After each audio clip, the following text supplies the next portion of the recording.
कपिल पाजी और आप सेम टीम में थे? कि ये कहीं रणजी ट्रॉफी टीम में भी नहीं था और कहीं भी। जब वर्ल्ड कप लेके आए कपिल देव इंडिया में तो एक बीसीसीआई का बाद उस टीम को ऑनर करने के पैसे नहीं थे और वो जो रिस्पेक्ट थी जूनियर सीनियर वो कहीं ना कहीं खत्म हो गया है। कोई भी दिलीप वेंगसरकर हो, रॉजर बिन्नी हो, रवि शास्त्री हो, कोई भी हो, पर मैंने देखा कि आप वो ग्राउंड के अंदर भी वो गाली गलौज या क्या मुझे कहते क्या बॉल करते हो आप।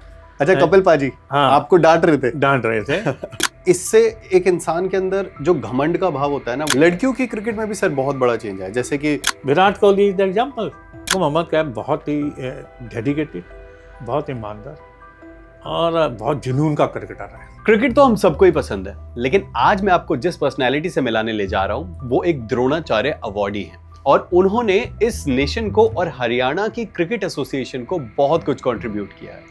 ये जो प्लेयर रहे हैं ये अपने आप में लेजेंड रहे हैं। इन्होंने इंडिया अंडर 16 की वर्ल्ड कप टीम को कोच किया और world cup जितवाया।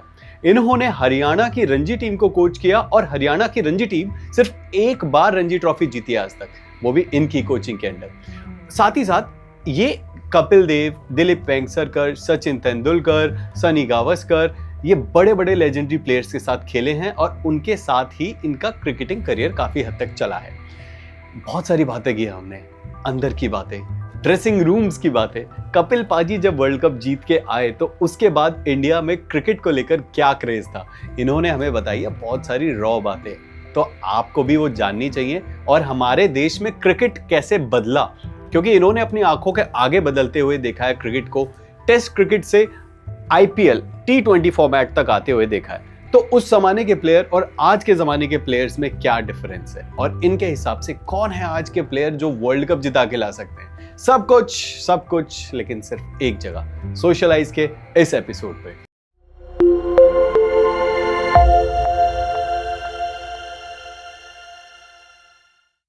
Sir, we are very honoured to have you on the show. We have with us mister Sarkar Talwar जी। इनके बारे में मैंने ऑलरेडी आपको बता दिया है, मैं एक बार फिर भी बता देता हूँ। द्रोणाचार्य अवार्डी हैं, भीम अवार्डी हैं और साथ ही साथ जो आप हरियाणा की टीम एक बार रणजी ट्रॉफी मैच जीती है, ओनली वंस, ये उस टीम के कोच थे।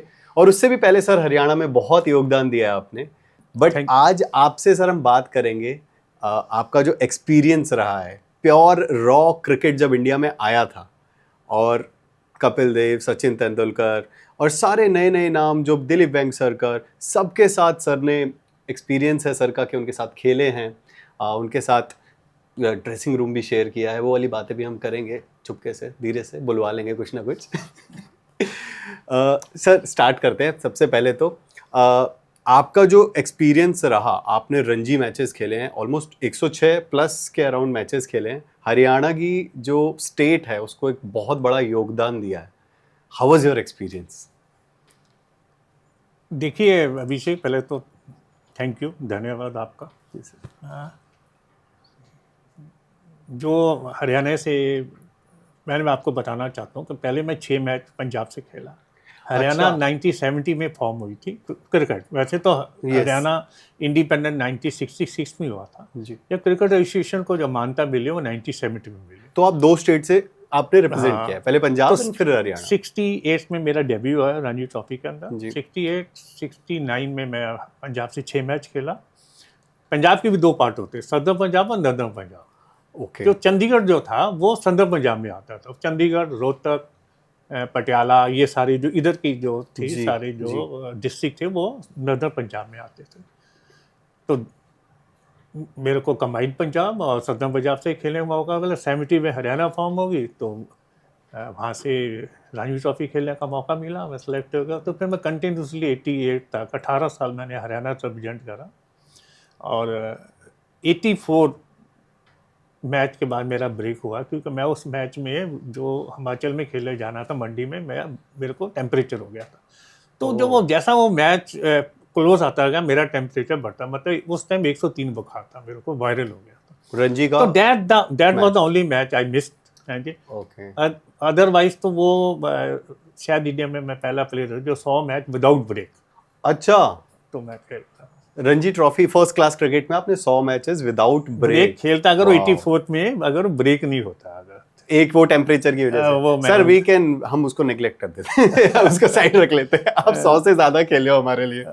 जी जी, वो बड़ा कृपा प्रभु की, भगवान की कि उन्होंने ये मौका दिया। और हरियाणा स्टेट के एसोसिएशन का, पंजाब के भी जी, मिस्टर पांडव वास, जो MP पांडव जो बोर्ड के सेक्रेटरी भी रहे हैं, ट्रेजर भी रहे हैं जी, he was my first captain, वो मेरे पहले कैप्टन थे जी। और जब मैं जोन खेला तो Bishan Singh Bedi he was my captain. Bishan Singh Bedi legendary, Vijay Bedi sir मेरे, ही वाज माय कैप्टन।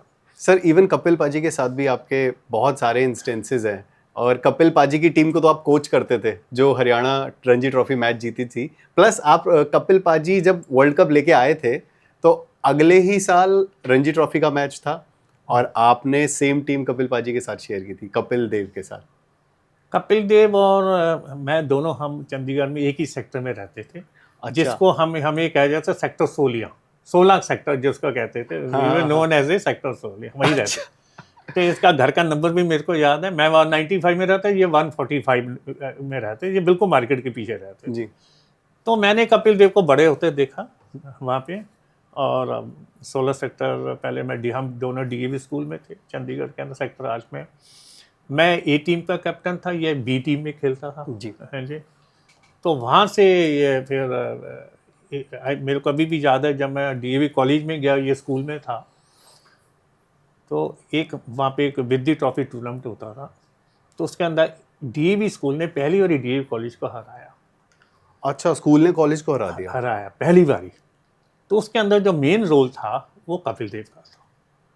तो पहली बार ऐसा मेरे को मुझसे, ही टुक 5 विकेट्स और ही समथिंग स्कोर 50 और 60 रन आल्सो। तो जब वो फास्ट बॉलिंग कर रहा था तो उसने एक बॉल भी मेरे को मारी, तो मुझे ऐसा लगा कि ये आने फ्यूचर प्लेयर है।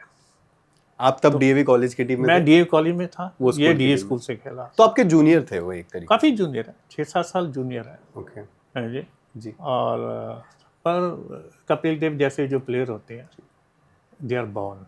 जैसे जितने भी लेजेंड है इस दुनिया के अंदर, यस सर, फिर कपिल को बोलो या सचिन को बोलो या विराट बोलो ने, जो हर फील्ड में, जी, किसी में, जॉन ब्रैडमन भी कह दो, और पॉलिटिक्स में भी जो किसी कंट्री के प्रेसिडेंट जो लेजेंड रहे हैं, जी, दे आर बॉर्न, वो पैदा होते हैं, उनको सिर्फ पॉलिश ही किया जाता है। ऐसी जो शख्सियत होती है ना, वो कोई लोग कहते हैं हमने बना दिया, वो एक बात से मैं सहमत नहीं है। तो Kapil Dev one of them, he is born for be the legend. लेकिन आपके पड़ोसी थे कपिल देव एक तरीके से? अब अभी लिव वेरी क्लोज, हम बहुत आसपास ही रहते। तो बचपन में कुछ कैसे थे, कुछ आइडिया? बड़े नॉटी थे या फिर नहीं? शांत? बहुत ही शरीफ हैं जी, और वेरी हम्बल, बहुत शरीफ। और मेरे को याद है एक इंस्टांस, हम शीशमल खेल रहे थे लखनऊ में, तो 74-70, वी वॉज वेरी यंग, मेरे को 16-17 साल का होगा। अच्छा। तो उस दिन इसको मैंने जब हम वो मैच जो गर्मी में होता है, मई जून में, तो मैच 6:30 बजे शुरू हो जाता है, अर्ली मॉर्निंग जी। तो मैंने देखा कि वो जो स्टेडियम था लखनऊ का, वहाँ पे एक कैंटीन थी। तो 6:30 बजे या 6 बजे सवेरे ये दूध के अंदर और एग डाल के ये पी रहा था। तो मैंने कहा ये व्हाट आर यू डूइंग, ये क्या कर रहा है? मैं भी वहीं गया। कहता उसको टेम्परेचर था, तो कहता है कि मैं दूध यार ये जो पी के ये इस शायद मेरे में ताकत है, जो मैं आई वांटेड टू प्ले, मैं मैच खेलना चाहता हूँ।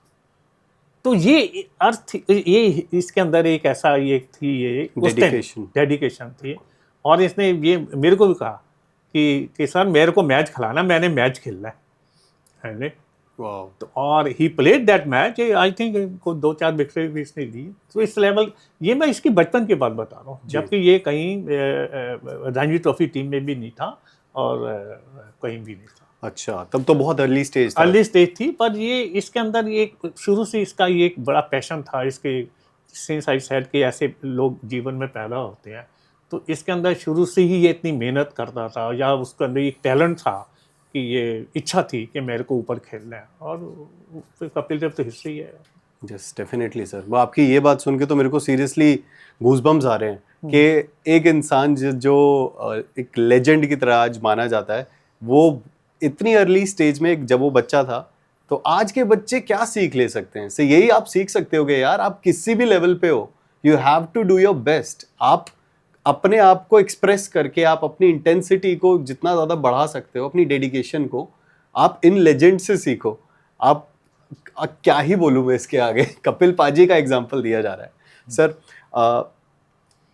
अगर आपका जब क्रिकेट करियर शुरू हुआ उस टाइम पे क्या था, देश में क्या था, आप कहाँ थे, क्या चल रहा था लाइफ में?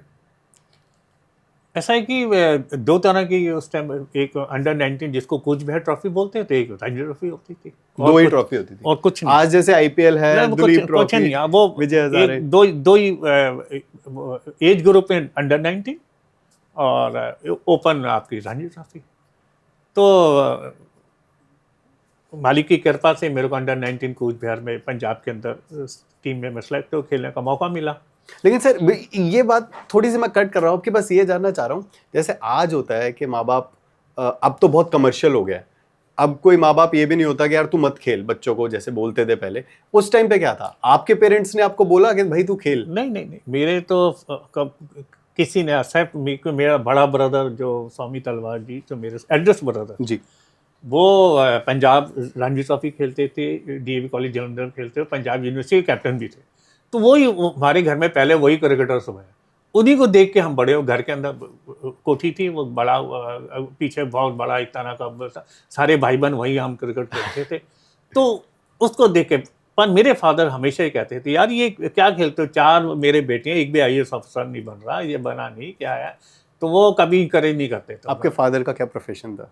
मेरे फादर 1931 के इलेक्ट्रिकल इंजीनियर थे। 1931? यस, और वो ही retired as additional director industry Haryana, Chandigarh से 1970 में।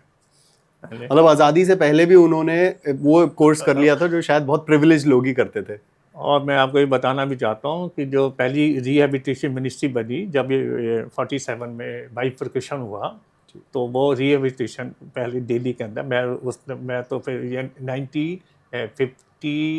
1950 से लेके और 52 या 3 तक दिल्ली में रहे।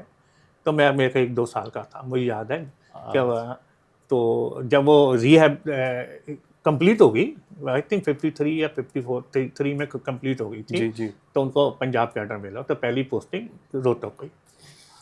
तो मैं my sister were born there Rohtak.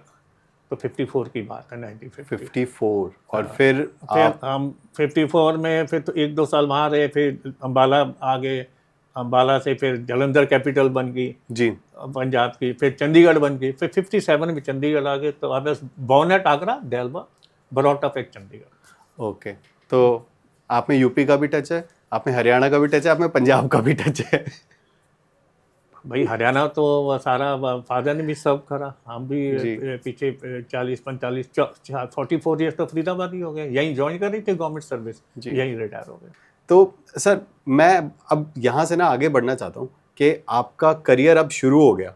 अब उस टाइम पे शायद क्रिकेट इतना ज़्यादा लोग खेलते भी नहीं थे और बहुत लिमिटेड लोग आते थे, बट जब वर्ल्ड कप लेके आए कपिल देव इंडिया में, तो एक वेव थी, एक चेंज माइंडसेट हुआ लोगों का कि नहीं यार, हाँ ये भी कोई गेम है और इसको हम कर सकते हैं, खेल सकते हैं। देखो, जब मैंने शुरू करी क्रिकेट 66 में, मैं Indian school, northern school Australia की टीम आई थी, उसमें मैं सेलेक्ट हो गया। तो वहाँ से अंडर 19 में कोच में, फिर उसके अर्ली एज में 17-18 में मैं रणजी ट्रॉफी खेल गया। जब पहला मैच खेला रणजी ट्रॉफी का, तो 15 रुपये मिले। जब 88 में 20 साल के बाद लास्ट मैच खेला तो 2500 रुपये मिला। पर उस जमाने के खेल के अंदर पैशन बहुत था, कमिटमेंट लेवल बहुत ज़्यादा था जी। छोटे बड़े की बहुत रिस्पेक्ट करते थे और बड़े छोटों को बहुत प्यार करते थे। मेरे को अभी तो याद है, जो मिस्टर पांडव जो मेरे पहले कैप्टन थे, या चमन लाल जी थे, या जितने भी बड़े बड़े सीनियर लोग थे, विषय में सीनियर जूनियर को कभी पैसा नहीं खर्चने देते थे, कि junior are not allowed to put their hand into the pocket. और जिस कमरे में सीनियर बैठते थे, उस कमरे में जूनियर झांकते भी नहीं थे, इतनी इज्जत होती थी। आजकल रिवर्स हो गया।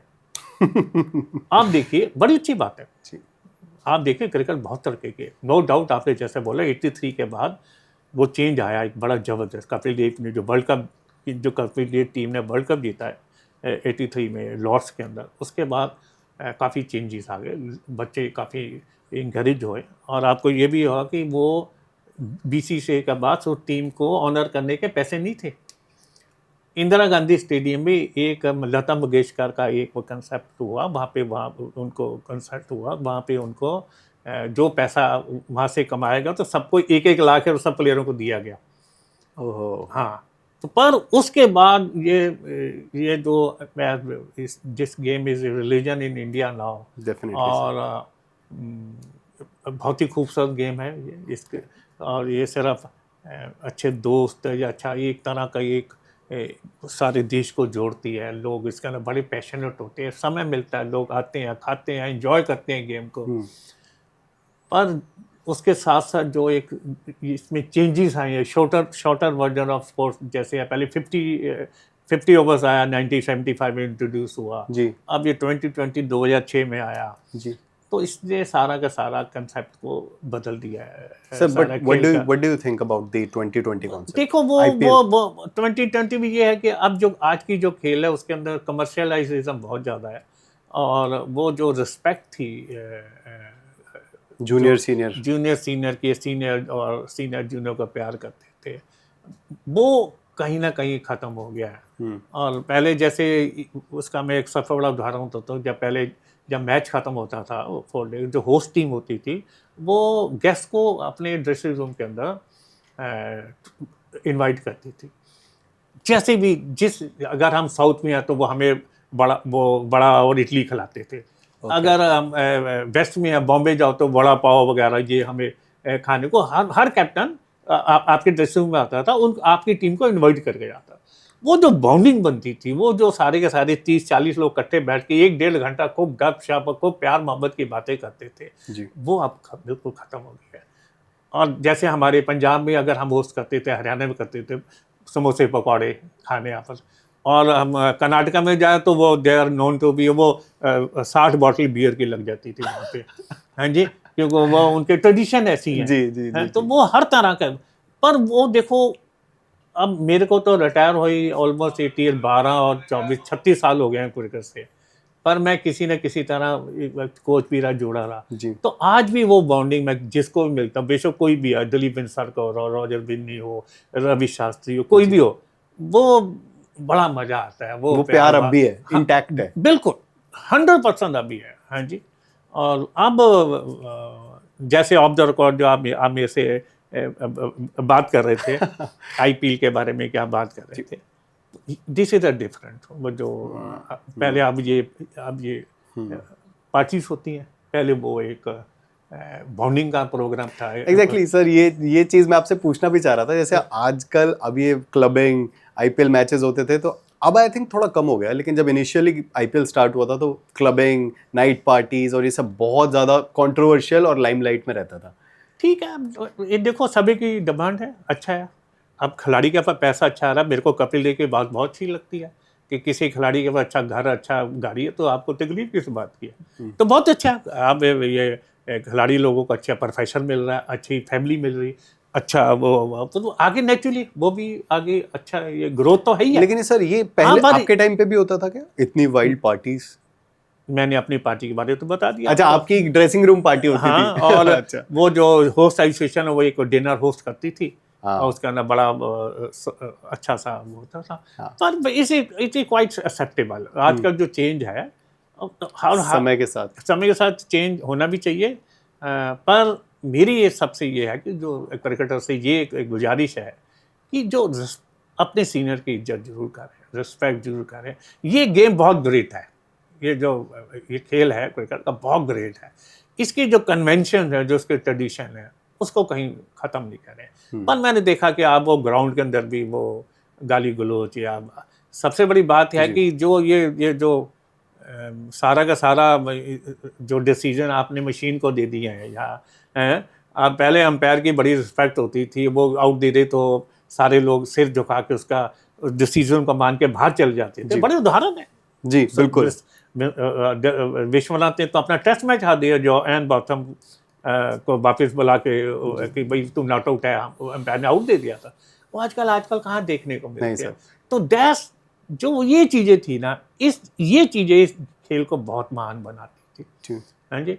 जेंटलमैन्स गेम बोला जाता था। जेंटलमैन गेम बोला जाता था कि it was true gentleman game also, कि हम बड़े स्ट्रिक्टली कन्वेंशन और ट्रेडिशन को फॉलो करते थे।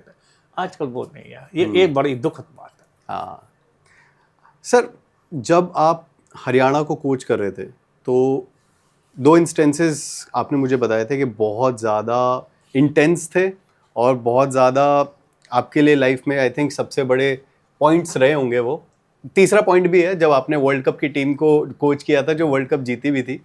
लेकिन इन 2 पॉइंट्स की बात करते हैं सर। एक तो 84-85 की रणजी जी, और एक 91-92 का हरियाणा की रणजी जिसको आप कोच कर रहे थे। 84-85 में आप प्लेयर थे, कपिल पाजी और आप सेम टीम में थे। जी। सर वो क्या एक्सपीरियंस था?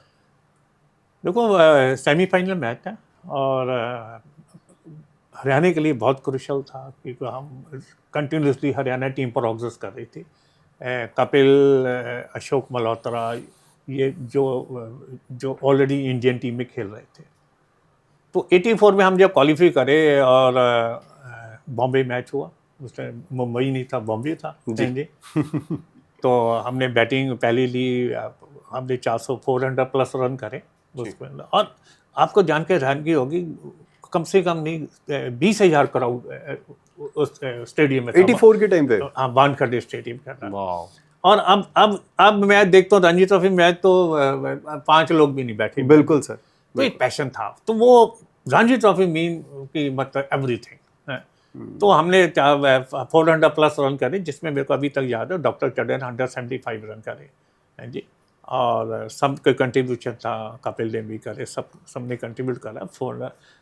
तो बॉम्बे टीम बहुत अच्छी थी। I think is led by Dilip Vengsarkar, है ना, लेजेंडरी दिलीप वेंसारकर जी।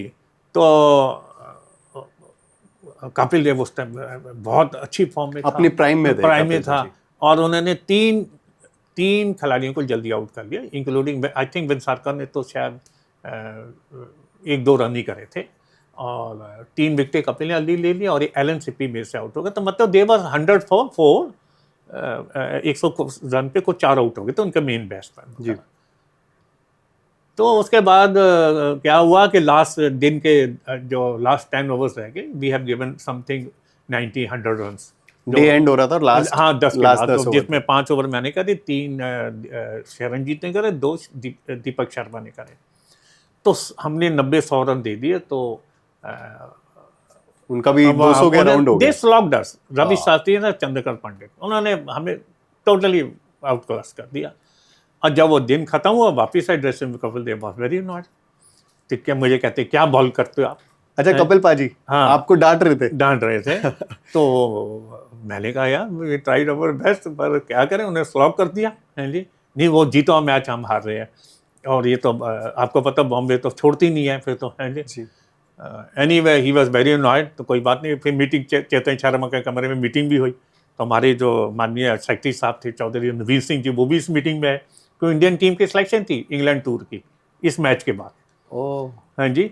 और सारे सिलेक्टर भी बैठे थे, हाँ जी। तो हमारे लिए बड़ा, हरियाणा के लिए बड़ा प्रेस्टीज, बॉम्बे को जीता मीन रणजी ट्रॉफी जीतने वाली बात। बिल्कुल सर, हाँ जी। और उन्होंने भी मीटिंग करना, हमें डांट माट लगाई, ये वो नहीं भी, कम ऑन, ये ऐसे समय वापस नहीं आएगा, ये है बड़ा अच्छा मौका है, ये है वो है। तो ठीक है, हमने डांट को एक्सेप्ट करा बेटर वे के अंदर। रात को फिर हमने लता मंगेशकर का CCI के अंदर हमने उनका प्रोग्राम था, वो देखा। हाँ जी। मतलब डांट खा के अभी भी मेरे को याद है, मैं, चेतन शर्मा, अशोक मल्होत्रा और हमारे मैनेजर थे इंदर मिगलानी। अच्छा। हम चारों ने रात के 12 बजे तो देखा। फिर हम चौपाटी गए, वहाँ बड़ा पाव खाया, भेलपूरी खाई, खूब मजे मुझे करे। तो ये कि देखा जाएगा मैच पे जो होगा, है जी। तो रात को आ गए, सवेरे मैं लेट पहुंचा। लास्ट डे मैच का? नहीं, लास्ट डे नहीं था, अभी तो सेकंड या थर्ड डे था। हाँ।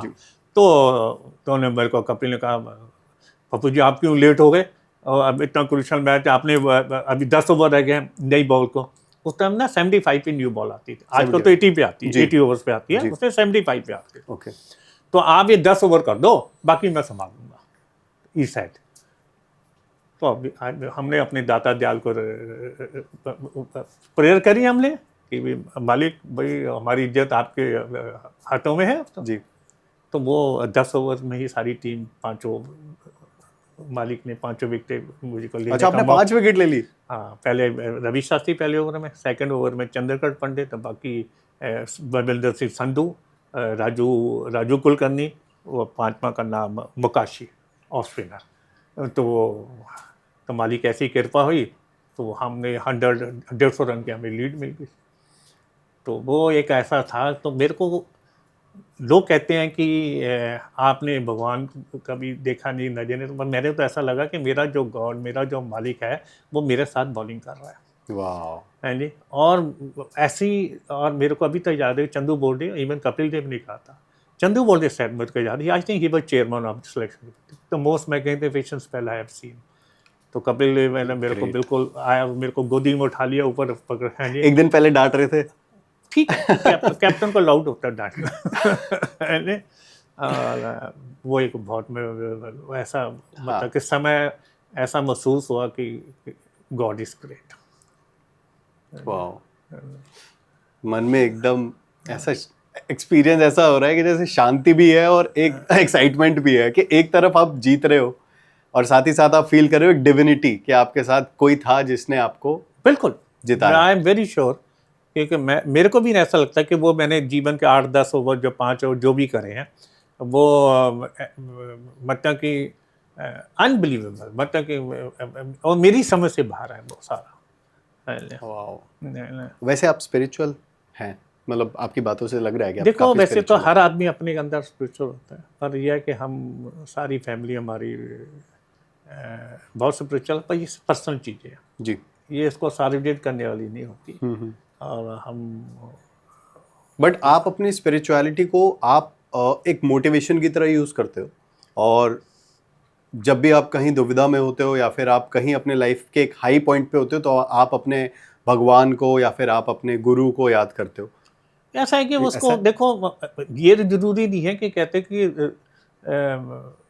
दुख में सुमरन सब करे, दुख सुख में करे ना कोई, सुख में सुमरन करो तो दुख काहे को है।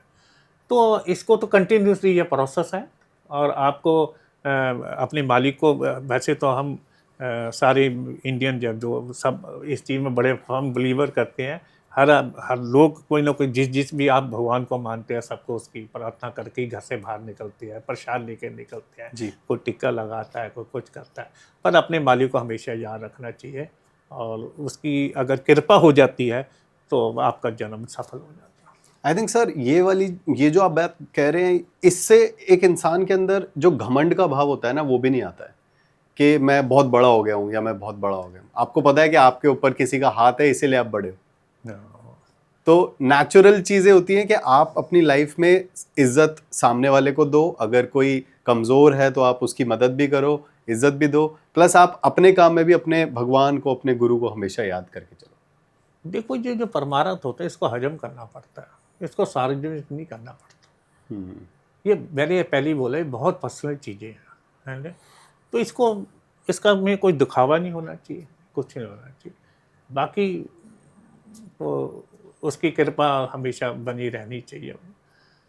मेरा तो सर, वो जो रणजी वाला मैच था जिसमें आप कोच कर रहे थे, आप उसके बारे में कुछ बताइए। आई थिंक वो एक ऐसा सेंसेशनल मोमेंट है पूरे हरियाणा स्टेट के लिए, जो अब तक वापस नहीं देख पाए हम, क्योंकि रणजी ट्रॉफी जीतना किसी भी स्टेट टीम के लिए एक बहुत ही बड़ा, बहुत प्रेस्टिजियस ऑर्डर है। लेकिन मुंबई एक ऐसी टीम, बॉम्बे एक ऐसी टीम जिसमें इतने लेजेंडरी प्लेयर्स रहे हैं, सचिन तेंदुलकर, दिलीप वेंगसरकर, उस टीम में तो स्पेशली सलिल अंकोला, और इन सारे प्लेयर्स जो अपने प्राइम में थे, और उस टीम को हरियाणा की रणजी टीम ने हराया। लेकिन उस हरियाणा की रणजी टीम में भी सर कम प्लेयर नहीं थे, सारे धुरंधर थे, चाहे वो कपिल देव हो, चाहे वो चेतन शर्मा हो, चाहे वो अजय जडेजा हो, चाहे वो प्रदीप जैन हो, चाहे वो योगेंद्र भंडारी हो। तो सबने अपना योगदान बहुत अच्छा दिया, इवन धनराज सिंह, और पूरा जो लाइनअप था, तो वो भी जो आपने सेट किया था, आई थिंक आप कोच ही थे, तो आपने क्या टीम लोगों को, टीम को, कपिल पाजी कैप्टन थे, क्या आपने ऐसी टॉक दी थी जिससे कि वो उन्होंने आउट परफॉर्म कर दिया बॉम्बे को? ऐसा है कि जब मैं 88 में रिटायर हुआ तो हरियाणा क्रिकेट एसोसिएशन ने मेरे को टीम का कोच बना दिया, जो मैं 88 से 98 तक 10 साल मैं कोच रहा। हाँ जी। अब वो टीम मेरे को वो मिली कि जो मैं जिनके साथ खेलता भी था। हाँ जी। और कपिल ने, आपको पता है 83 के बाद तो वो स्टार बन गए। स्टार क्या, ट्रू लेजेंड है जी। जी। तो वो अब उसके बाद मैं रिटायर हो गया, डॉक्टर चड्डा रिटायर हो गए, कुछ सीनियर लोग भी हो गए, यंगस्टर आ गए, वो यंगस्टर की टीम बन गई, जिसके अंदर आपने जो नाम लिए जी, विजय यादव आया, विनेंद्र शर्मा आया, धनराज आया, जोगिंदर भंडारी आया, सुखदेव सिंह आया जी, हैं जी, प्रदीप जैन आया, ये सारे, राजेश पुरी आया हैं जी, और अजय जडेजा, ही was very young, Ajay Jadeja आया। तो ये सारे यंग बच्चे आया। और सीनियर में कौन था? सीनियर में थे आपके कपिल देव हो गया और दीपक शर्मा हो गया जी, हाँ जी। और दीपक शर्मा ने उसमें 199 यस हाँ जी, उसमें तो कभी तो याद है। एंड चेतन शर्मा उसको 98 उसमें भी हाँ जी। तो आप ये देखिए कि ये भी जो 84-85 की स्टोरी थी, सेम रिपीट उसमें हुई। हाँ, पर ये बहुत क्लोज मैच चले गया था हाँ जी। इसमें जोगिंदर भंडारी ने 5 विकेट ली पहली, जो फर्स्ट इनिंग में ही रैन थ्रू दिस बॉम्बे साइड थी, तो 5 आई थिंक, मेरे को अभी तो याद नहीं, पर ऐसे है। पर वही बात है, पर कपिल देव की कप्तानी, वो खुद एक बहुत, जब वो खेलता है तो वो पूरा ही मतलब पूरा 100% गिवन, 100% हाँ जी। और सर, क्या मैं एक्चुअली वहां पे उस इंसिडेंट में एक बार फ्लैशबैक पे चले तो आपको जब वो मैच हो रहा है और ड्रेसिंग रूम में आप लोग गए, क्या बातें हुई, किसने अच्छा खेला, फिर वो अगले दिन के लिए आपने क्या पेप टॉक दिया कि वो ग्राउंड में जाए और उसने कर दिया काम? देखो, अब वो ड्रेसिंग रूम में क्या बात है, ये देखो, कोच और मैनेजर, कोच के सब रोल तो ये होता है कि टीम को 2 चीज़ों से तैयार करना होता है, एक मेंटली, एक टेक्निकली।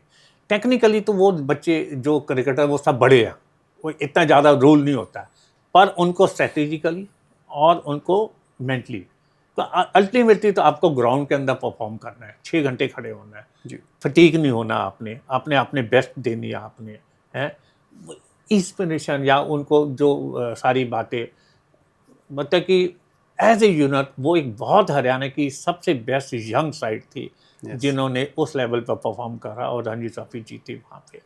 अब मेरे को वो इंसिडेंट याद है कि समथिंग 358 रन करने थे उनको, समथिंग 60 ओवर के अंदर बॉम्बे को।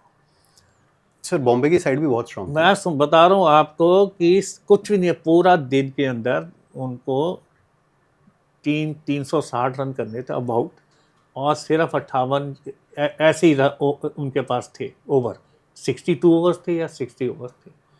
और उस जमाने के अंदर ये एक बहुत बड़ा टारगेट होता था। आजकल पॉसिबल है, आजकल 20 ओवर में आप 250 रन कर जाते हो जी। उस टाइम ऐसे क्रिकेट में नहीं खेली जाती थी, ना ऐसी सोच थी जी। हाँ जी। सचिन तेंदुलकर ही स्कोर 93 रन। मैं कहता हूँ उसने जो बैटिंग करी है अनबिलीवेबल, उसने टेम्पो बना दिया। उसके बाद दिलीप वेंगसरकर, ही स्कोर 100 नॉट आउट रहा, उसने भंडारी के एक ओवर में 5 छक्के, मतलब कि लास्ट विकेट जो भाई 302 पे वो 9 आउट थे, 358 जीतने को चाहिए थे, और 8 ओवर बाकी थे, 8 ओवर्स बाकी थे। उसने एक ओवर में भंडारी को 5 सिक्सेस, 5 छक्के, हाँ जी, 30 रन कम हो गए। सर, ये बात तो आज तक हमारे हाँ जी, इतनी हाईलाइट कभी हुई और नहीं। उस दिन मेरे को अभी तक याद है, उसने एक छिक्का मारा, वो इधर तो गैरवेरी हाउस था, उधर टाटा एंड था वानखड़, उसने एक छिक्का मारा, टाटा के ऊपर टी पे लगा, वो टी ऐसे हो गया, हिल गया टी को हिला दिया। हाँ, वो कई साल तक टी वो टेढ़ा ही रहा, मैंने देखा हर सीन। आज मेरे बाद में भी नोटिस करा, मैं बाद में जी, जी। तो वो आप अंदाजा लगा सकते हो किस लेवल की दिलीप वेंगसरकर ने बैटिंग करी। सर, वो तो अपने आप में लेजेंड है। उसका डेब्यू था, जी, जी, अब एक कोरबेला का डेब्यू था, और वो दोनों ने मिलके, आप देखिए, अब रह गए 28 रन, और ओवर कितने हैं आपके पास? 7। हाँ जी, टोटली अचीवेबल। अब एक स्टेज ऐसी आ गई, वो करुवाला बैटिंग कर रहा, चेतन शरावत को 2 रन चाहिए जीतने को बॉम्बे को, है ना? ग्रेट। और वो ही वाज उसके क्रैम्प आ गया, तो वो राजपूत उसका रनर आया, एक दिलीप वेंसारकर का, तो उसने एक बॉल लेग साइड पे खेली, वहाँ पे अमरजीत केपी खड़ा था और ये भाग गया और वो भागा नहीं राजपूत, ओहो, कंफ्यूजन हो गई, वो रन आउट हो गया। मतलब रनर खड़े रह गए और हाँ, बैट्समैन भाग वो गए। कुरविला भाग गया, बीच में खड़ा हो गया और उसने थ्रो करी और वो मतलब एक रनर की वजह से पूरा मैच चला गया, final match. Can you believe it? मेरा तो ऐसा लग रहा था कि शायद मेरा जो हार्ट 200 पे कर रहा है, बाहर आ जाएगा। हाँ जी सर मेरे को तो सुन के ही बहुत अजीब ऐसा लग रहा है कि कैसे उस मोमेंट को जी पा रहे होंगे हाँ लोग। जी। तो मैं किसी के आज बैठा होता किसी के साथ में, अब वो जैसे वो आउट हुआ तो मैं 100 मीटर की स्प्रिंट लगा के वो दैट किसी ने कैप्चर भी करी फोटो है, और वो I think Kapil has just embarrassed. मैंने वो फोटो देखी आपकी। आपने देखी आपने, तो I think that was the वो जो मेमोरीज हैं, जो समय है जी, वो शब्दों में बयान करना बहुत मुश्किल है। वो ऐसी चीजें आप सिर्फ जीवन में महसूस करते हो। जी, हाँ जी, वो जो महसूस करते हो तो लोग रोते हैं। राइट। कहते हैं जब आप गोल्ड मेडल ओलंपिक में जीतते हैं या वर्ल्ड कप जीतती है, क्यों रोती हो? ये अविश्वास होती है, क्यों ऐसी फीलिंग किसी कहीं लिखी नहीं जाती, ना बोली जाती है, जी, ऐसी फीलिंग महसूस की जाती है। जी। तो I think everyone was crying like a you know. उसके बाद वो जो फंक्शन हुआ, ट्रॉफी मिली, और वो फोटो भी आपने देखी होगी। जी, बिल्कुल। दिलीप वेंसारकर रो रहा है, अच्छा, ही अच्छा। Cried like a child. He was not out 138 not out, yes. अब एग्जैक्ट नाम मेरे को नहीं वही स्कोर याद, तो वो बच्चों जैसे रोया कि मैं अपनी टीम को जिता नहीं पाया। ये पैशन था उस टाइम क्रिकेट में, ये कमिटमेंट थी। आजकल तो मेरे को तो डाउट है कोई ऐसी फीलिंग्स कोई होती हो। सर आई थिंक आज कमर्शियलाइज जो कर दिया गया है, तो आईपीएल को जो लेके आए हैं, तो आई थिंक बहुत सारे नए टैलेंट जो है वो बाहर आ रहे हैं, बट जो हमारा ट्रेडिशनल क्रिकेट है, जो रणजी क्रिकेट है, जो टेस्ट क्रिकेट है, उसको कहीं ना कहीं उसकी इंपॉर्टेंस कम होती जा रही है। उसका आप देख सकते हो ना, ऑडियंस खत्म होगी। बिल्कुल सर। अब मैं मैच देखता हूँ कि 5 लोग, अब वो लाइव आता है मैच रणजी ट्रॉफी, जी, 10 लोग बैठे हो, 10 लोग बैठे होते हैं। और मेरे को जितने हम नॉकआउट, हम कलकत्ता में हम खेले सेमीफाइनल इन 91 में, जी, हमने बंगाल को जीता। एक स्टेज पे 50,000 लोग था स्टेडियम में। 50,000। वही स्टेडियम भी 1,10,000 का ईडन गार्डन है नहीं? सर सोचने वाली बात है, है नहीं? लोगों की थिंकिंग में कैसा चेंज आया मतलब है। वो एक बड़ा सैड पार्ट है कि ये जो ट्रेडिशन क्रिकेट जिसमें आप 4 डे कहते हो या वो कहते हो, उसमें ऑडियंस खत्म हो गया। होनी चाहिए सर ऑडियंस रणजी देखने के लिए। देखो, अगर आपने इस ग्रेट गेम को जिंदा रखना और इसकी लेगेसी को कंटिन्यू करना है, तो इसको बचाना बहुत जरूरी है जी। नो डाउट 2020 और ये आईपीएल और छोटा बच्चन बहुत आजकल ये is a need of a hour, आजकल की जरूरत है, ये भी बहुत जरूरी है कि लोगों के पास समय नहीं है, जो भी कह सकते हो। आई थिंक हम अपनी ट्रेडिशन स्पोर्ट्स या अपनी गेम से दूर होते जा रहे हैं। सारे कलर क्लोथ आ गए, सारी चीज़ें बदल गई, टेक्नोलॉजी आ गई, सारी कई चीज़ें अच्छी हैं, एक्सेप्टेबल है, हाँ जी एक्सेप्टेबल है। जैसे लोगों को आजकल के ज़माने में हमने वो समय देखा है, उसमें इज्जत देखी, प्यार देखा है, मोहब्बत देखी है, और एक्स्ट्राऑर्डिनरी परफॉर्मेंस देखी है, हाँ जी। सुनील गावस्कर जैसे प्लेयर देखे जो वर्ल्ड की बेस्ट बैटरी के गेस, फास्ट बॉलर के गेस, बिना हेलमेट के सारे खेला। आजकल कोई इमेजिन नहीं कर सकता। 8-10 बॉलें लगी, सचिन तेंदुलकर को 10 बॉलें सेट पे लगी है, वीरेंद्र सहवाग को लगी है, तो आप सुनील गावस्कर को बॉल टच ही नहीं करी, हाँ जी। तो सारे लोग, हम भी विदाउट हेलमेट खेलते तो उतनी तेज बॉलर थे। अब मेरे को अब सोच के डर लगता है कि यार बाकी हम उसको फेस करते थे, कशन घाबरी, अब्दुल इस्माइल, सारे लोग दे were quite good, सबरतो Guha and Baru Barma, they are very quick, under 40-50 पे बॉल करते थे, ये नहीं थे वो उस टाइम कोई नापता नहीं था, मेजरमेंट नहीं करता था कोई, है। तो पर यह है कि आप देखिए फर्क तो पड़ गया, क्लास तो क्लास है, सुनील गावस्कर क्लास है, ये अभी आज के क्रिकेटर में बहुत बढ़िया है, दे आर वेरी गुड, है जी, इनसे कोई क्वेश्चन नहीं कर सकता, इनके टैलेंट से पहला पुराने आप देखिए ना फिटनेस क्या, what is the change in modern cricket, now they are a better athletes. हमारे जमाने में एथलेटिज्म को इम्पोर्टेंस नहीं दी जाती थी, क्लास को या टैलेंट को उसको दिया। अब जो छोटा budget what is given to this great game is athleticism है जी। आप देखिए एक एक जो खिलाड़ी है बहुत ही बढ़िया फील्डर है, आउटस्टैंडिंग फील्डर है जी। Everybody run 100 metre under 12 second. बिल्कुल सर। पुराने ज़माने में ये आप जितने ग्रेट का मैं नाम नहीं लेना चाहते, वो 15-16 सेकंड के अंदर 100 मीटर भागते थे। आजकल आप अगर 112 सेकंड में 100 मीटर नहीं भागोगे, आपकी सर्वाइवल नहीं है इस क्रिकेट के अंदर। सर यो टेस्ट भी है, वो भी वो इसी के टेस्ट लिए में बनाया सारी गया। छोड़ो, आप देखिए कि अब वो अगर आप अच्छे एथलीट हैं, जब भी आप सर्वाइव कर सकते हो, अच्छे फील्डर हो, अगर अच्छे एथलीट हो तो अच्छे फील्डर बनोगे, बिल्कुल। अच्छे थ्रो करते हैं जी। रनिंग बीट मिलकर बहुत मतलब कि and Virat Kohli is the example है जी। डेफिनेटली। हाँ जी, आप देखिए उसके कमिटमेंट, उसका एथलेटिज्म देखो है जी। ये नहीं है अब एज इज, अब लोग कहते हैं ना वो कैच देम यंग, या वो अब देखो दे आर एज गुड, कोई नहीं। आप रोहित शर्मा को देखो है जी, वो इंग्लैंड का फास्ट बॉलर जो आप कहते हैं रिटायर होने जा रहा है, क्या नाम, Anderson. He is 40 plus and still Definitely, sir. Bowling one of the है जी। सर वापस बुलाया रिटायरमेंट के है बाद। जी, हाँ। तो एज तो सिर्फ मायने में होती है जी, पर यह है कि जो चेंज हुआ ना, ये एथलेटिक स्मार्टनेस, लड़कियों को देखो क्या क्या कैच पकड़ती है, क्या क्या थ्रो करती है, बिल्कुल।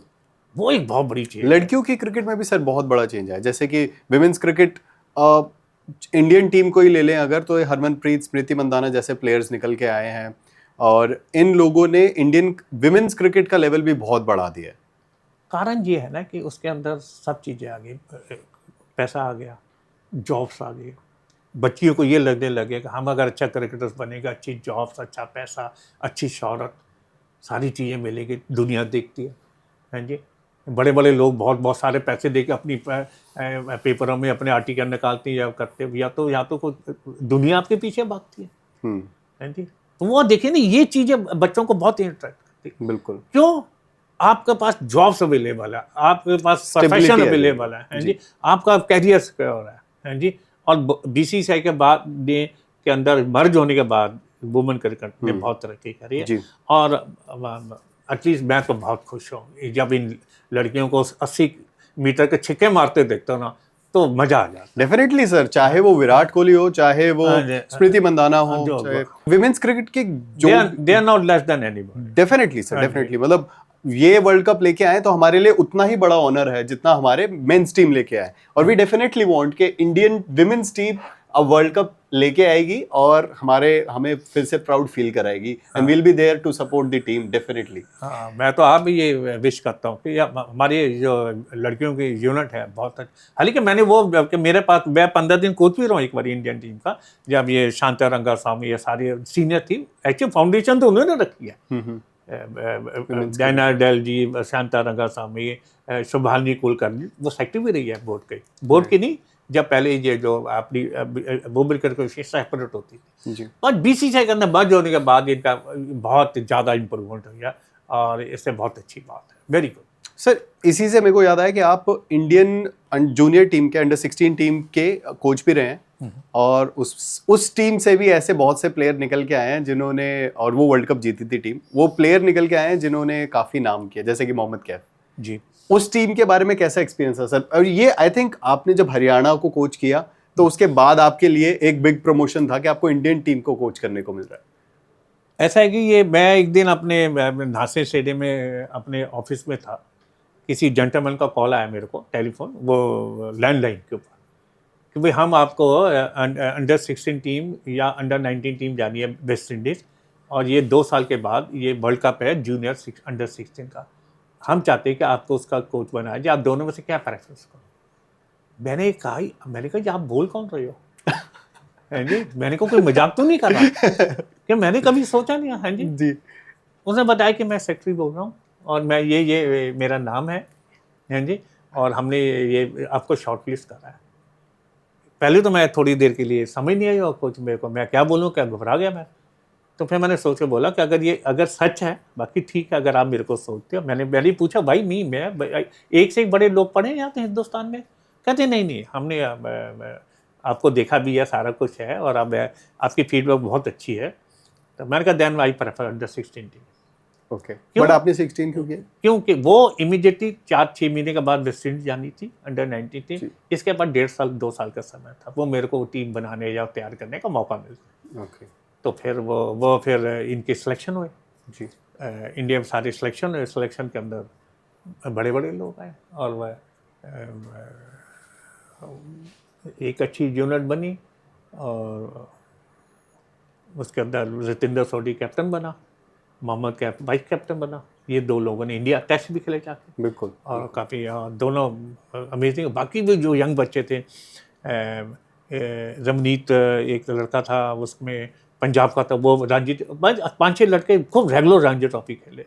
और मतलब कि we were underdog there in England.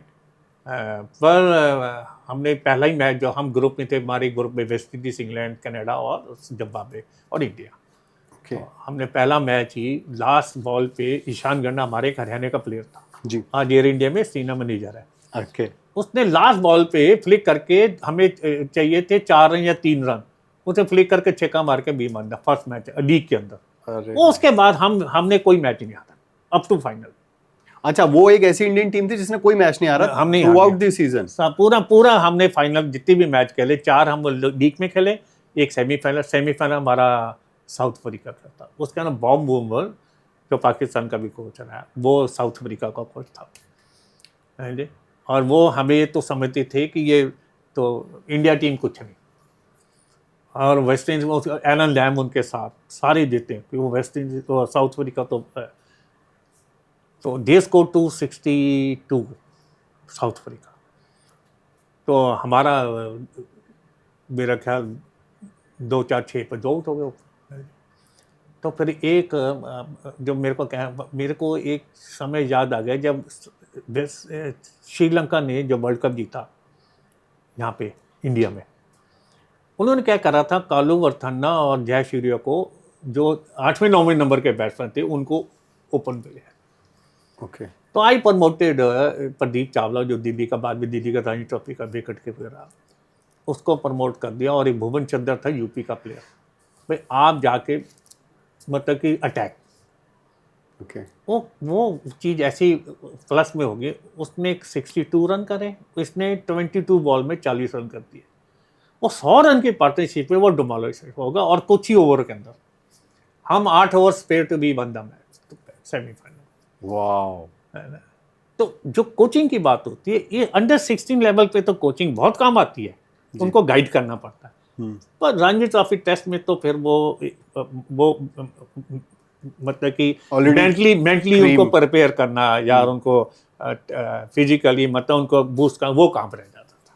Sir, Mohammad Kaif आपकी टीम में था वर्ल्ड कप वाली टीम? जी। तो मोहम्मद कैफ तो मतलब इंडियन टीम में आके भी उन्होंने इतनी लेजेंडरी परफॉर्मेंस दी है, और आज भी कमेंट्री भी करते हैं, तो काफ़ी नामी प्लेयर रहे। लेकिन शुरुआत कैसी थी मोहम्मद कैफ की? आपकी टीम में पहले ही वो आए थे वर्ल्ड कप? देखो, मोहम्मद कैफ बहुत ही डेडिकेटेड, बहुत ईमानदार और बहुत जुनून का क्रिकेटर है।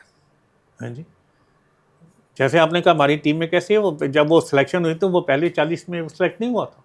अच्छा, हाँ, मतलब वर्ल्ड कप की टीम के वो 40s में नहीं थे। वो स्पोर्ट्स कॉलेज, स्पोर्ट्स स्कूल में था कानपुर कहीं के अंदर, उसको वापस भेज दिया गया था। तो एक वो था, और एक रवि सिंह था, बिहार का फास्ट बॉलर। तो अब वो 22, जब वो 40 लोगों का पहला बारी कैंप लगा हमारा, तो अभी तो साल पहले की बात है, अभी तो 1-1.5 साल बाद जाना था इंग्लैंड। तो फर्स्ट कैंप लगा तो जुलाई की बात है, 1995। हम अगस्त में 96 में गए। तो मैंने देखा वो एक, जो मैंने अब बात करी अभी आपसे भुवन चंद्र के बारे में, यूपी का, मैंने कहा यार आपके साथ एक वो लड़का था, मोहम्मदन लड़का, कहता है वो कैफ मोहम्मद। मैं कहा उसने बैटिंग, मेरे को बड़ा अच्छा लगा जब वो था यहाँ पे ट्रायल में था। तो मैंने कहा क्या उसको, फिर मैंने सेक्रेटरी से परमिशन मांगी कि मेरे को 2 लड़के चाहिए वापस, एक कैफ मोहम्मद, एक रवि सिंह बिहार वाला, वो फास्ट बॉलर था, लेफ्ट आर्म फास्ट बॉलर। तो हमें वो परमिशन मिल गई। तो उसके बाद तो हिस्ट्री है आप कैप मोहम्मद की। मतलब अगर वो तो दिन आप देखिए, हमने 10 मैच ट्रायल, एक जब 22 लड़के फाइनल ट्रायल में 22 लड़के रह गए थे जी जो फाइनल कैंप पे। जी। इवन गौतम गंभीर सेलेक्ट नहीं हुआ, पर he was very young. Gautam गंभीर। हाँ, वो भी 22 में था, पर वो बहुत यंग, छोटा था। हैं जी। अच्छा, काफी और अंगद बेदी, आप ये जी जो जी जी। वो भी नहीं सिलेक्ट हुआ। इवन कुछ ऐसे लोग नाम थे जो बाद में जाके बड़े अच्छे गौतम Players गंभीर बने। बहुत ही आउटस्टैंडिंग प्लेयर बिल्कुल सर। बना, और जिसने बड़ा कंट्री के लिए बड़ा मान सम्मान, और आजकल बड़ा मेंटर है, बड़ा अच्छा। और KKR is doing very good, बहुत Yes, sir. अच्छा कर रही है। बिल्कुल। हैं जी। वर्ल्ड कप में बहुत बड़ा योगदान था गौतम तो गंभीर जो का। हमने 10 ट्रायल मैच कराए वहाँ पे सिलेक्शन कर रहे थे, जी। उसका नाम मोहम्मद कैफ सबसे अच्छा परफॉर्म करा। वी मेड हिम में vice captain of the India team. वाह। और वहाँ पे वर्ल्ड कप जीतने के अंदर इसका और रतिंदर सोडी का सबसे बड़ा हाथ है। वैसे तो टीम गेम है, बाकी तो स्पोर्टेड बाय है जी, पर इन दोनों ने आउटस्टैंडिंग परफॉर्मेंस दिया, और दोनों ही लड़के हीरे हैं। तो सर वैसे मतलब टैलेंट तो बहुत है इंडिया में, लेकिन एक लक फैक्टर भी है। अगर आपको मोहम्मद कैफ उस दिन याद नहीं आते, या फिर आप सोचते कि यार चलो कोई नहीं और लड़के आ जाएंगे, तो शायद मोहम्मद कैफ जो हिस्ट्री उन्होंने बनाई वो वहां तक ना पहुंच पाते। नहीं, मैं जब देखो, मैं ये सोच रहा था ये टीम कैसे परफॉर्म जीतेगी कैसे, ये तो मुझे नहीं लगता था कि ये ऐसा लग रहा था। तो मैं यही परेशानी थी कि इसका कम्बिनेशन कैसे अच्छा बनेगा है। जो बच्चा एक अच्छा इतना अच्छे ट्रायल देके गया और उसको टीम से बाहर शायद कहते कि वो अच्छा, मुझे नहीं पता क्या कारण था, मैं तो कोच था, I was not a selector, I was the co-opted member of the selection committee. जी। पर मैं ये सोचा था कि भाई जो आप कैसे, भाई ये टीम के कम से कम अगर 14 अलाउड थे वहाँ तो बच्चे, ज़्यादा भी अलाउड नहीं थे, तो कैसे होगा अगर कोई टीम। तो then I thought about him, I think उसकी डेस्टिनी ऐसी थी या हमारा गुड लक ऐसा था। मैं तो ना किसको जानता, ना हमें तो कोई लड़का पता नहीं था कौन थे जी। हाँ जी। पर I am very proud of him. We are very proud of Mohammad Kaif. हाँ जी सर, लेकिन अब ये जो एक बहुत बड़ा गैप आ गया है, आप देखो हरियाणा रणजी ट्रॉफी जीती थी 91-92 में, उसके बाद 2024 आज तक हरियाणा उस स्टेज पर नहीं जा पाई है, रिप्रेजेंट नहीं कर पाई है हमने हमारी स्टेट को। ऐसा क्या इशू आपको लगता है, या फिर ऐसा क्या प्लेयर्स उतने फिट नहीं है, या फिर एसोसिएशन उतनी फिट नहीं है कि प्लेयर्स हमारी टीम उस लेवल पर रिप्रेजेंट नहीं कर पा रही? अभी देखो, मैं इसके बारे में मैं अब ज़्यादा इन्वॉल्व नहीं हूँ, और ना मैं ज़्यादा, क्योंकि 2006 के बाद तो वैसे ही मैंने बिल्कुल ही, कि मैं एक नए प्रोफेशन में आ गया, एजुकेशन करने लगा। जी जी। हाँ जी। और उसके बाद मैं कभी सोचता नहीं कैसे स्टेट में क्या क्रिकेट हो रही है। कभी कभी देखता हूँ, आई थिंक अच्छा ही कर रहे होंगे, बाकी हैं जी। अब कुछ उसके बारे में मैं कहना नहीं चाहता आपको जी। लेकिन सर हरियाणा ये क्रिकेट और Haryana, these are our sentiments. Yes, ये हमारे सेंटीमेंट्स हैं। तो हम तो यही गॉड से प्रेयर करते हैं कि वो अच्छा करें। वो अच्छा करते हैं तो हमें बहुत अच्छा लगता है। हमें तो ये तो है नहीं कि जो लोग करते हैं एफर्ट्स तो अच्छे ही कर रहे होंगे, ये नहीं है, पर और अच्छा हो सकता है। जैसे कि आप बहुत एडवांस हो गया है क्रिकेट, लोगों ने बड़े एक से एक अच्छी फैसिलिटी हर स्टेट में देखो, एक से अच्छे स्टेडियम, एक से एक सारी चीज़ें बहुत अच्छी हो गई हैं। आई थिंक हरियाणा भी अच्छा कर रही होगी, मेरे को कुछ ज़्यादा मालूम नहीं है, ना मैं किसी से डिस्कस करता हूँ, ना मैं किसी से मिलता हूँ उसके बारे में। सर, आपके जो ये अल्मा मैटर के जो थे, दिलीप वेंगसरकर, कपिल देव और ये पुराने जितने भी लेजेंडरी क्रिकेटर्स थे, अब भी आप उनसे मुलाकात होती? अब देखो, अब मैं पीछे दिलीप वेंगसरकर को मिला था देहरादून में, रॉजर बिन्नी को भी मिला। मतलब कि जहाँ भी कहीं मुलाकात हो जाती है तो वो बहुत अच्छी तरह मिलती। क्या करते हो आप लोग, मतलब क्या बातें करते हो? जैसे मेरा अब ज़्यादा पुरानी बात भी नहीं है कि मैं ताज पैलेस के लॉबी में बैठा था।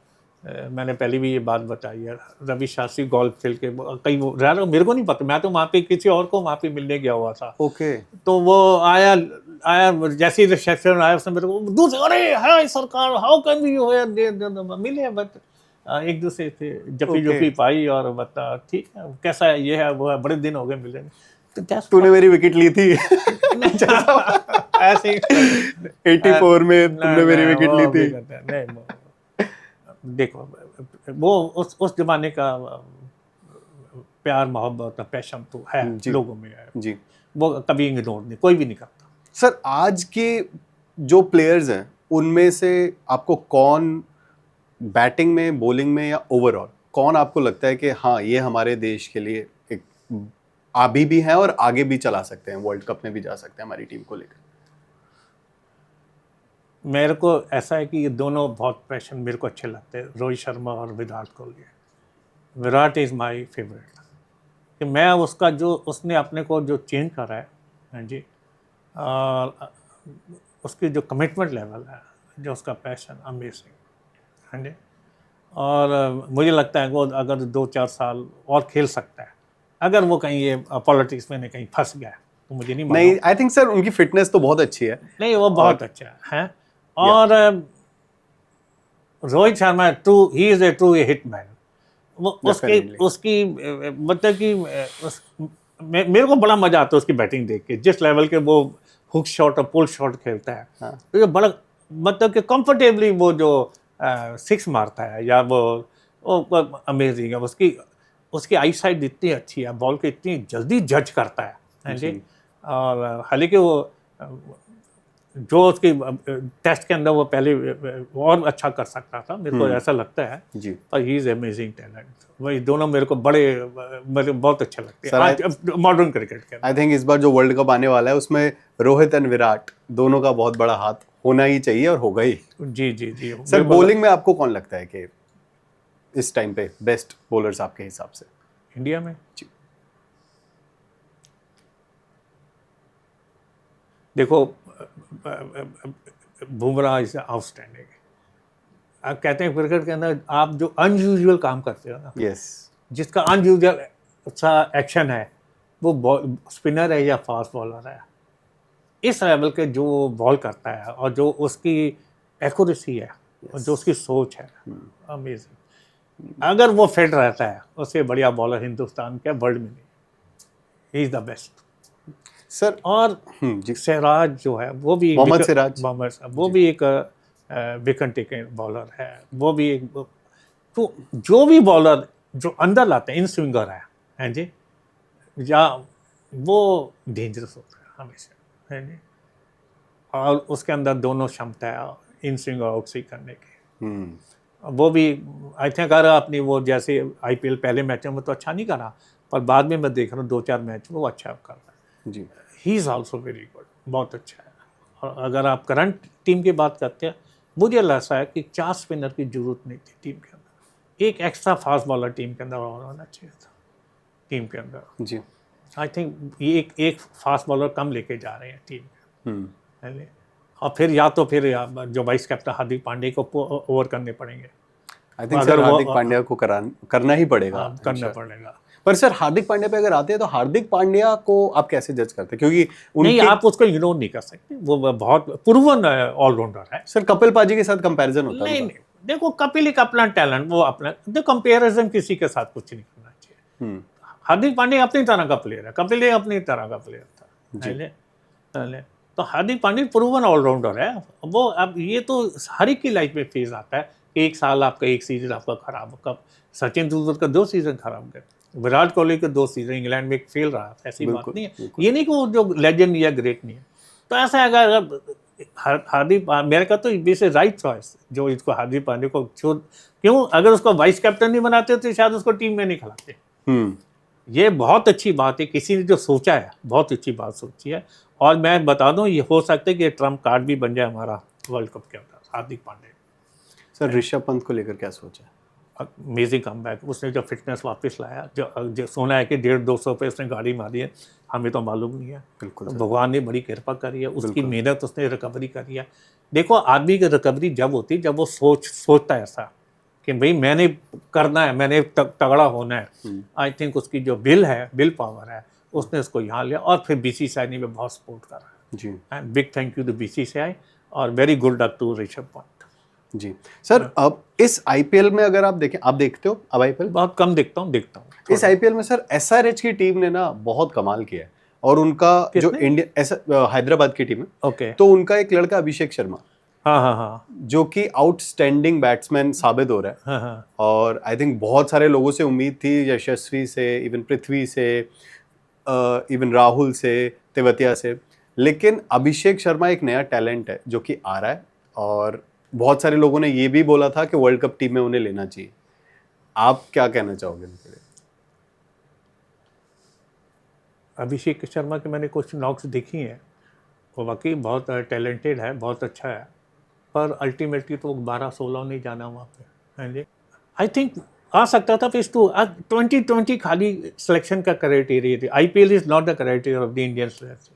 उसका जो बैकग्राउंड है, पीछे का क्या है, वो भी देखना पड़ता है कि रणजी ट्रॉफी में कैसे कर रहा है, डोमेस्टिक क्रिकेट में कैसा है, 50 ओवर में कैसे कर रहा है। जी हाँ जी, पर I am sorry about this, ये जो गिल, जो क्या है, लड़का पंजाब वाला शुभमन गिल। शुभमन गिल, जी, आई जी, think it was very unfortunate. Yes he would have been in that. Yes sir, definitely sir. आप शुभमन एक गिल टैलेंट को बहुत इतना बड़ा आपने talent है। ग्रूम करा, इस लेवल पे ले आए, Yes. अल्टीमेटली उसको ड्रॉप कर दिया, वो एक बार डिसहार्टेंड हो जाता है। आई थिंक पर वो अल्टीमेटली है कि फिर वो नहीं तो कौन, कैसे, सारी बातें होती है ना। सिलेक्शन का टाइम बड़ा मुश्किल है, ये सिलेक्शन करना, इट्स नॉट ईजी। बीसीसीआई में तो आप खुद रहे हो, तो नहीं, सारी ठीक है, मतलब I think selector done a good job, पर मेरे को ऐसा लगता है 4 स्पिनर की टीम में जरूरत है। हाँ जी, आई थिंक 3 के साथ गुजारा हो सकता है। एक जो टीम मिस कर रही है, कोई ऑफ स्पिनर नहीं है। ओके। अगर आपके पास किसी टीम में 7 लेफ्ट हैंडर आ गए तो क्या करोगे आप? किसी टीम के अंदर 6-5 लेफ्ट हैंडर, तो ऑफ स्पिनर टीम में होना, रेगुलर ऑफ स्पिनर टीम में होना बहुत बहुत जरूरी है। जरूरी है। हाँ जी, मैं तो कहता हूँ होना ही एनीथिंग चाहिए। Incoming is very difficult to play. Difficult to play. Inswing, off spin, ये सारे जितने भी है। जी जी, आप तो खुद एक लेजेंडरी ऑफ स्पिनर रहे हो सर। नहीं, मैं अपनी बात नहीं कर रहा, मैं वैसी बात, मैं तो एक प्रैक्टिकल बात कर रहा हूँ। हाँ बिल्कुल। जितने भी आज तक जितने भी रन थ्रू किसी ने करा, वो आप देखो, इनसे जो भी वर्ल्ड के पहले आए, पहले तो उनको समझ ही नहीं आती, पहले आए वो 50 विकेट तो ऐसे ही वो रन थ्रू कर जाते। बॉब बेसिक था, और वो 16 पतन विकेट ली उसने एक ही टेस्ट के अंदर, अगेंस्ट इंग्लैंड, पता नहीं किसकी। जी जी। तो ऐसे आई थिंक मेरा अपना मानना है कि ऑफ स्पिनर टीम में होना चाहिए था। सर, आज के जो यंग प्लेयर्स हैं, हाँ। उनको आप एक मैसेज एज अगर आप कोच होते इंडियन टीम के जो जाने वाली है, तो आप उनको इस टाइम पर क्या मैसेज देते या क्या वो पेप टॉक देते? देखो, मैं इंडियन टीम के बारे में तो मैं कुछ नहीं कह रहा, तो बहुत बड़ी बात है, बड़े लोग हैं, बड़े वहाँ पे एडवाइज़र है, बड़े अच्छे कोच है, राहुल द्रविड़ जैसे कोच है वहाँ की इंडियन टीम के, उनको तो क्या एडवाइस देनी है। ये है कि आप पैशन होकर कंट्री के लिए, देश के लिए खेलो। अब वही बात है कि एवरेस्ट चढ़ना है, वहाँ पे झंडा लगाना है, उसके लिए जान भी देनी पड़े तो दे दो, ऐसे लोग कहते हैं ना। तो आपको, जब मैंने जो लास्ट वर्ल्ड, जो जूनियर वर्ल्ड कप जीते थे हम, जो लास्ट मीटिंग हुई थी उससे पहले, फाइनल से पहले, मिस्टर देशपांडे मेरे साथ थे, जो हमारे मैनेजर थे, वो IAS अफसर थे महाराष्ट्र के। तो मैंने ये कहा था, बच्चे से पूछा था कि मैंने कहा, आपने कभी अंडमान निकोबार गए हो आप? बच्चों ने कोई ऐसा नहीं था। मैंने कहा, आप जाइए, देखिए कि वहाँ कितने कितने सारे लोगों ने अपने देश के लिए सेक्रीफाइस कर दिया, उनके नाम लिखे हुए हैं, खुदे हुए हैं, चटर्जी, बैनर्जी, सिंह, सारे नाम लगे हुए खाली पानी के अंदर वहाँ। तो मैंने कहा, देखो, वो लोग अपने देश के लिए मर गए, अब उनका नाम खुदा कोई ना। तो मैंने कहा, आपको तो एक लाइव मौका मिल रहा है, जो सारी दुनिया लाइव देखेगी मैच, अपने देश को रिप्रेजेंट करने का, इस उम्र के अंदर, 16 साल की उम्र के अंदर। तो ये मौका सबसे बड़ा होता है, तो इसके लिए जान भी देने। तो आप पुट योर बेस्ट, आप दुनिया की जो बेस्ट चीज़ हो सकती है, मेंटली और फिजिकली, आप उसके अंदर परफॉर्म दीजिए। और ऐसे ही मेरा संदेश इस टीम को है, वेरी कैपेबल, ये हम वर्ल्ड कप जीत सकते हैं अमेरिका और वेस्ट इंडीज़ के अंदर, प्रोवाइडेड अगर हम अपना बैलेंस और अपनी परफॉर्मेंस और अपना उसको हम मेंटेन करें और आसमान पे नहीं चढ़े। क्योंकि when you आप परफॉर्म करते हैं तो आप और मालिक का थैंक यू करना चाहिए, जितना आप ग्रो करते हैं। तो वर्ल्ड लास्ट हम जो 50 वर्ल्ड कप जीते, तो वो उसका कारण ये था, हम सारे मैच जीत गए, तो शायद वो फाइनल में वो नहीं कर पाया। अगर एक मैच हारा होता तो शायद हो सकता है कि उसका लेसन हमें शायद उसका कारण पता लगा। आई थिंक ये टीम बहुत अच्छी है, बहुत बढ़िया है और कैपेबल है जीतने के लिए, और बहुत बहुत शुभकामनाएं उस टीम को, कोई कम सर बहुत आपने मेरा दिमाग घुमा दिया। आपने इतनी अच्छी बात बोली है कि आप अंडमान निकोबार जाओ, आप उन लोगों को देखो जो शहीद हुए हैं। तो अपने आप में ही किसी भी इंसान के अंदर देश के लिए जो मर सकता है, जो अपने अपने वजूद को ख़त्म कर सकता है सिर्फ देश के लिए, तो आपको तो परफॉर्म करना है वहाँ जाके। आपने बहुत अच्छी बात बोली। I am very proud of you what you have given to the state, to the nation, and we definitely want कि हमारी टीम ये वर्ल्ड कप जीते। यस यस, और ये वर्ल्ड कप हम लिफ्ट करें। बिल्कुल, बहुत कैपेबल है, बहुत अच्छा, ओके, कोई कमी नहीं है। सर ये तो आपका क्रिकेटिंग करियर था जो कि बहुत एक्साइटिंग था, लेकिन इसके बाद सेकंड इनिंग शुरू होती है जब आप मानव रचना यूनिवर्सिटी में स्पोर्ट्स के डायरेक्टर बन के आए। तो वो कैसा एक्सपीरियंस था? ऐसे कि 2007 में मैं गवर्नमेंट से रिटायर हुआ था जी। हरियाणा स्पोर्ट्स डिपार्टमेंट से as a deputy director.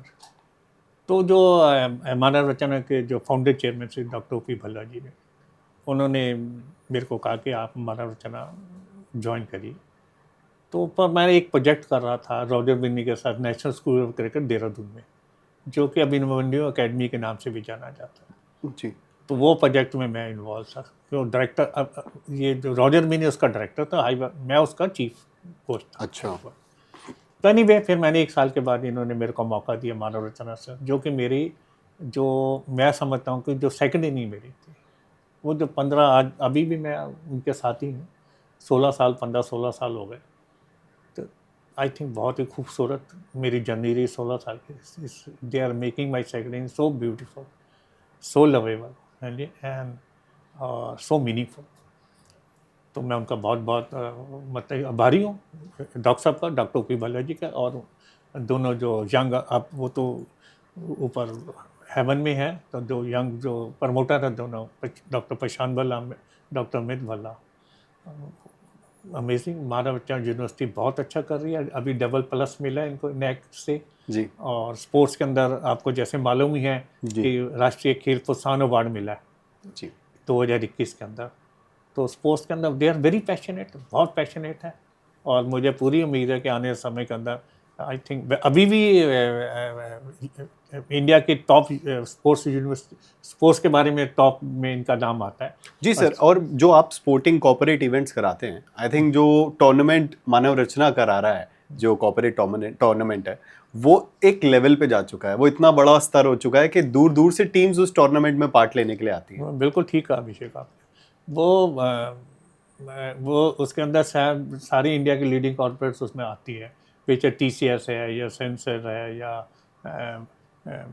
Honda है, हीरो है, सारे आते हैं। जी जी। 28-26 को, और कम से कम 500 यंग कॉर्पोरेट या इवन इन CEO लेवल के लोग भी उसमें पार्टिसिपेट। अच्छा है, that's great. Almost 100-200 job for students and 300-400 training program for student. फिर आई थिंक बहुत ज़्यादा ब्रांड वैल्यू, और फिर कॉर्पोरेट रिलेशन बनते हैं आपस में, और $1 मिलियन की पब्लिसिटी मिलती है उसके थ्रू। सर इसी सेकंड इनिंग में आपको एक बहुत प्रेस्टिजियस अवार्ड मिला है, द्रोणाचार्य अवार्ड, जिसकी फोटो हम देख रहे हैं पीछे, जो कि देश के प्रेसिडेंट रामनाथ कोविंद जी ने अपने हाथों से आपको दिया था। सर ये द्रोणाचार्य अवार्ड मिलने के पीछे जो आपकी मेहनत है, जो आपने देश के लिए कंट्रीब्यूट किया है, प्लस वो दिन, कैसा एक्सपीरियंस था? आई थिंक 13 नवंबर 2021 की बात है। तो मैं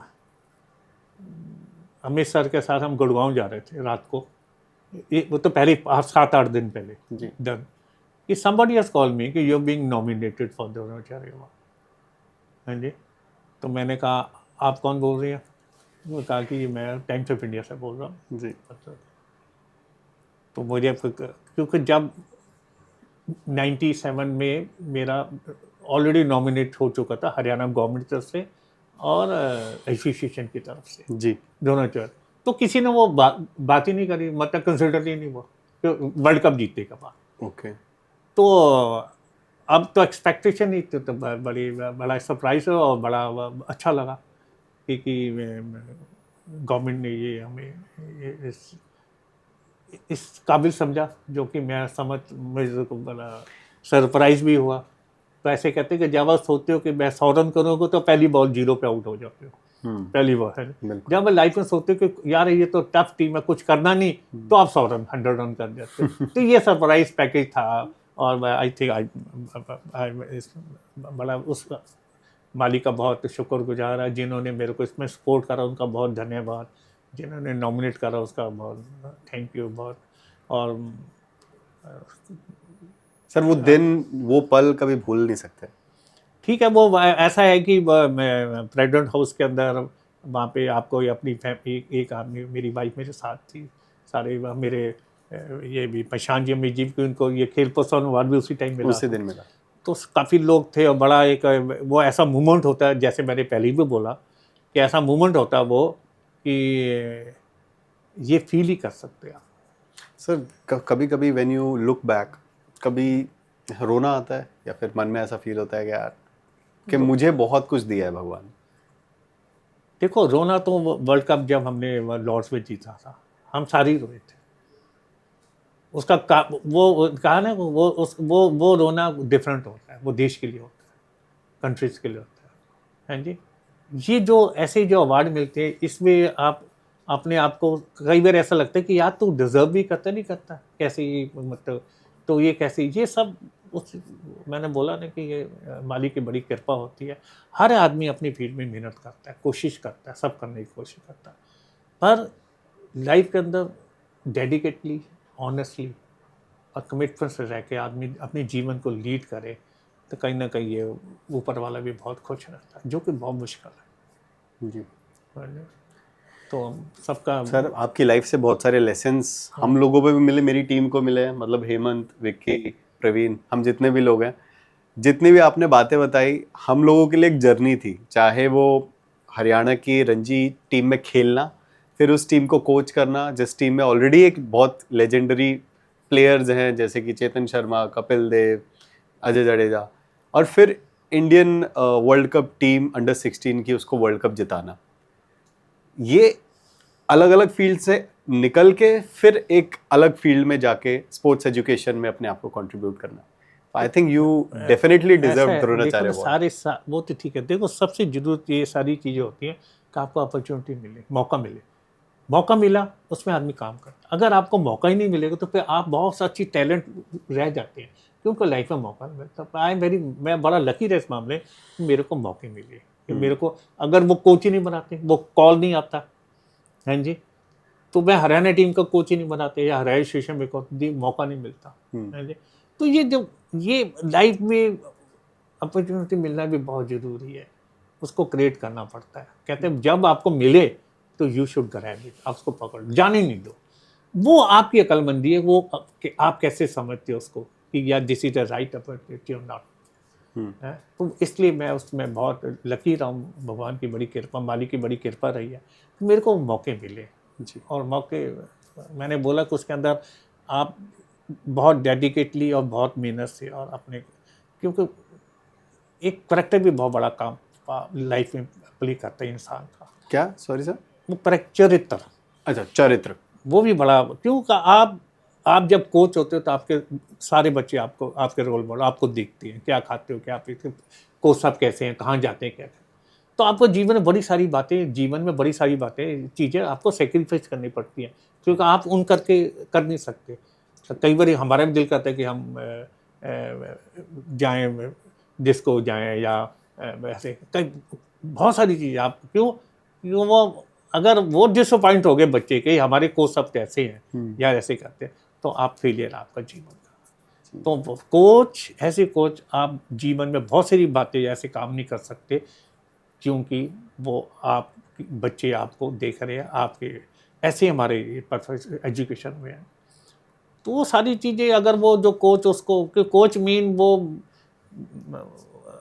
आई थिंक मेरी नज़रों में कोच से बड़ा प्रोफेशन है दुनिया में कोई, प्रशिक्षक जी।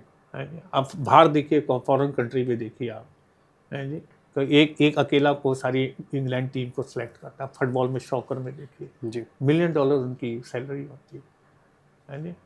वो उनका जो स्टेटस है वो प्रेसिडेंट के बराबर है कंट्री के। हाँ, पर हमारे अभी देश में वो अभी बात नहीं है, जी। पर फिर भी, पर मेरे को अगर कोई somebody has come to me, call me coach साहब, I am very happy. somebody come to me के डायरेक्टर साहब, मैं ठीक है नहीं।